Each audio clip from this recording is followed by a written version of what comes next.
So last night, some news broke that the FBI issued a search warrant for the phone of North Carolina Senator Richard Burr. If you don't remember Richard Burr, it was nearly 2 months ago now that he was in the news because of insider trading claims against him.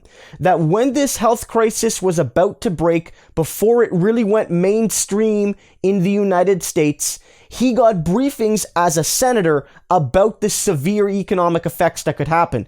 And he sold upwards of $1.7 million of his stock portfolio in advance of this, basically moving his money out of the sort of companies and industries that might be adversely affected by a widespread shutdown.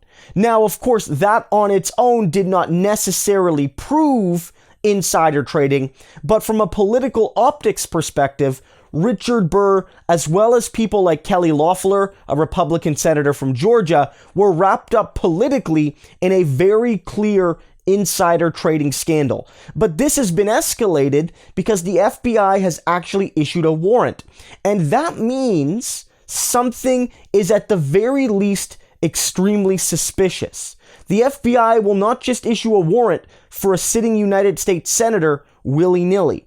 If they're doing this, there's a reason. There's a reason they feel they can actually have a chance to prove that this sitting senator did insider trading, used the knowledge they got through their positions on the Senate Intelligence Committee and Health Committee to make advanced decisions about their economic health, their portfolio, that the average American could not do. And as I reported on this story a couple of months ago, Richard Burr behind the scenes was saying that this was going to be a big deal when he talked to donors, when he talked to fellow rich people, but in public, he was downplaying this crisis. He was among a lot of Republicans downplaying the crisis. So he was quietly selling all of his stock, or selling a big part of his stock, while publicly saying this is not a big deal. Presumably because if he acknowledged it was a big deal, other people would start selling too,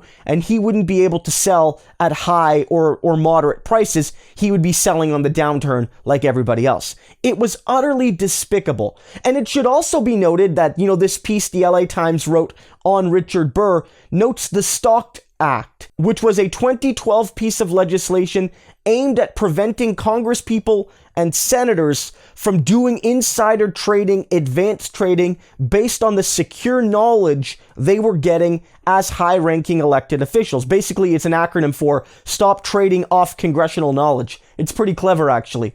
And 96-3 was the vote in the Senate. Now, can you guess one of the three people that voted no?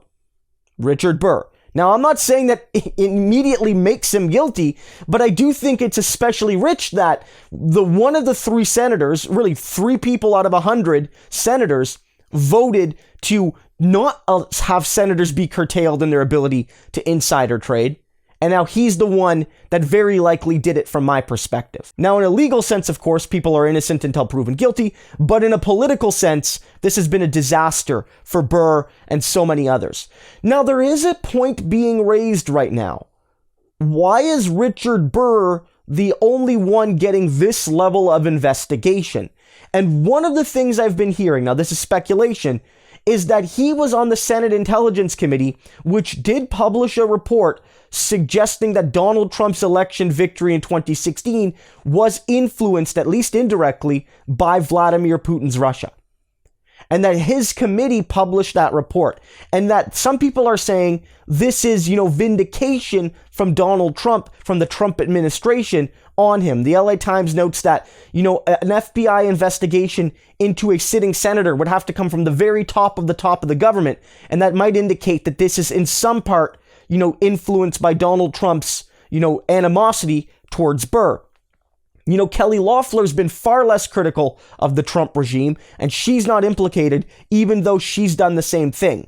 Now, at this stage, that's speculation. It might well be the case that when, technical experts have looked at the trading patterns of Loeffler and Burr and other senators and other congresspeople in and around the time the crisis broke, that only he at this point has enough evidence to be directly investigated, and maybe investigations will come for other sitting senators and congresspeople, but that is something to keep an eye on.